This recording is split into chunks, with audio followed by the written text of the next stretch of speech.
So what about your side, John, in terms of retail? What are the businesses doing right now?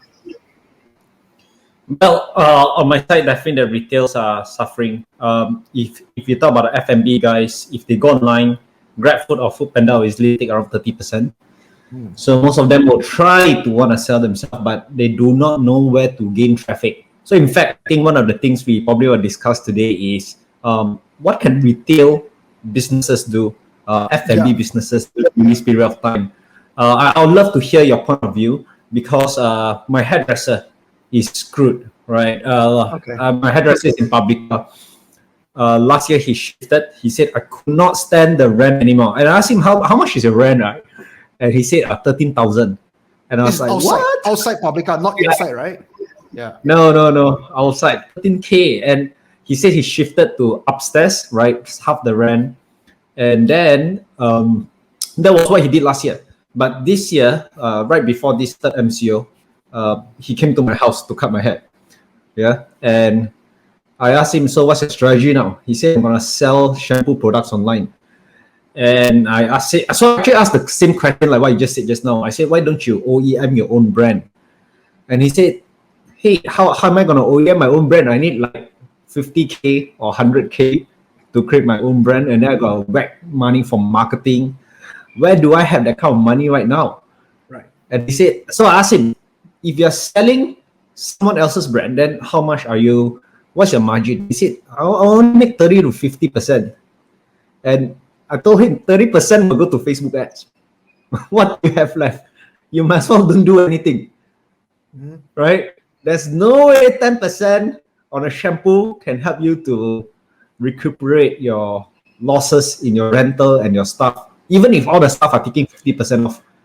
So there's no way they can survive. Yeah. So I'm actually curious. In your opinion, right? Hairdressers, what can they do?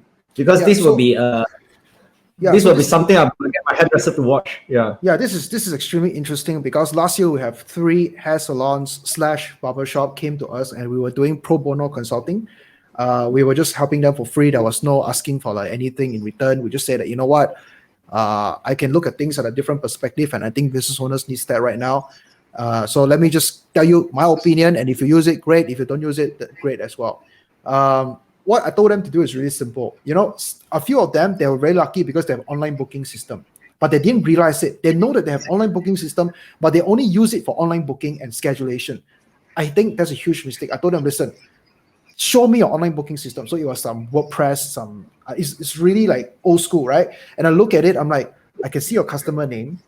I can see your customer phone number. He said, yeah, Desmond, can use for what? Cannot use phone number. I call them one by one, man. I say, bro, relax. Here's what we can do. We can mass broadcast a WhatsApp message or SMS. We do a special, invite them to your Facebook Live where you sell because they have their own, lucky they have their own OEM shampoo and like pomade before the pandemic started, right? So they invited and then they sold like shampoo and some hair treatment stuff. I wasn't sure what it was. They did about 30,000 ringgit in sales in the first month. And he was so happy, at least can cover, you know. And the next subsequent month, he went down the road again. He just complained about government not being able to open and this kind of stuff. Another thing is, you know, so basically the lesson here is look at your asset, the resources that you have in your business. Sometimes you cannot see it, so you need a consultant to come in and tell you what these are. So I look at the appointment system. I noticed there's a lot of customer names and customer phone number. He should have collected email, but he didn't. But never mind, past is in the past. But at least the phone number I can use. We export out the phone number in CSV file, and then we started doing SMS marketing. We started using WhatsApp marketing. We tell them you're our esteemed customer, we respect you, and we really hope that you can support us during these tough times. So then they started selling prepaid hair services. So for example, maybe like if you pay 1,000 ringgit, you get maybe 2,000 ringgit worth of hair services. Okay. And he also started selling products, and he started doing like house calls and things like that. He started like giving hair advisory, and he started doing other things as well. So the thing is, what I'm trying to tell you is that if you don't have money for marketing, because you're saying that your hairdresser was looking at every single percent was very important in a way that they need to make sure the marketing cost is not too high, and they need to make sure they have enough money to run the business. I believe that the best way is to actually consolidate databases. So here's what I mean. If you have 3 hair salons that is struggling, if all 3 hair salons consolidate together, right, into one big database, and then the company also merged together into a consolidation, that might work in a way that their database is now bigger, and then they focus on selling product, and then the overhead also lowers. I think that merging might be a good idea in theory. We tried to do it last year with a few businesses in various sectors. We found it very difficult, not because the concept doesn't work. It's because the entrepreneurs have too high of an ego. They're not willing to let go of their business. And people is the thing that's stopping. There's this thing called people, process, and profits, right? Three things that's very important, as well as products, the 4 Ps. I always believe that the hardest thing to deal with, the hardest P to deal with is the people, especially the business owner. What's your thought on that? Like maybe merging, consolidating, would that be a strategy that work in the area of things? I think yesterday we were just chatting on WhatsApp, and there was a F&B group that's merging right now. Yeah. And then with the story of merger, they talk about how they are raising funds, and then they will have an IPO plan. I think the merging story will help, but the question is, what is the value creation here?